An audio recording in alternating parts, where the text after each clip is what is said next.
நமக்கெல்லாம் தெரியும், முதலாக அல்லாஹ்வுடைய வஹி இறங்கிய இடம் ஹிரா குகை, ஜபல் நூர் என்று சொல்லுவார்கள்.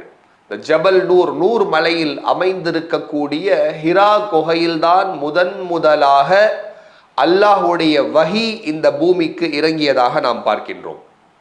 திருக்குரானில் இந்த குகை என்ற வார்த்தை இரண்டு விதமாக பயன்படுத்தப்பட்டிருக்கிறது. ஒன்று, கார் என்ற வார்த்தை குரான்ல இருக்கு, அதுவும் குகைக்காகத்தான் சொல்லப்படும்.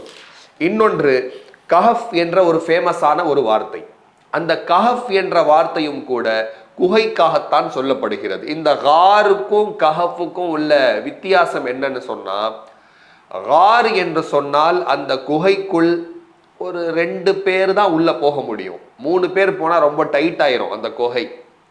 அதிகபட்சமா 2 பேர் தான் இருக்க முடியும். அது போன்ற ஒரு குகை, இறுக்கமான ஒரு குகைக்கு கார் என்று சொல்லப்படும். கஹஃப் என்றால் என்ன? ஒரு 8-9 பேர் உள்ள போய் இருக்கலாம் அப்படின்னு இருக்கக்கூடிய அளவுக்கு கொஞ்சம் விசாலமாக இருக்கக்கூடிய குகைக்கு கஹஃப் என்று சொல்லப்படும். இந்த 2 வார்த்தைகளும், கார், கஹஃப் என்ற 2 வார்த்தைகளையும் அல்லாஹ் தன்னுடைய திருமறையில் பதிவு செய்கிறான்.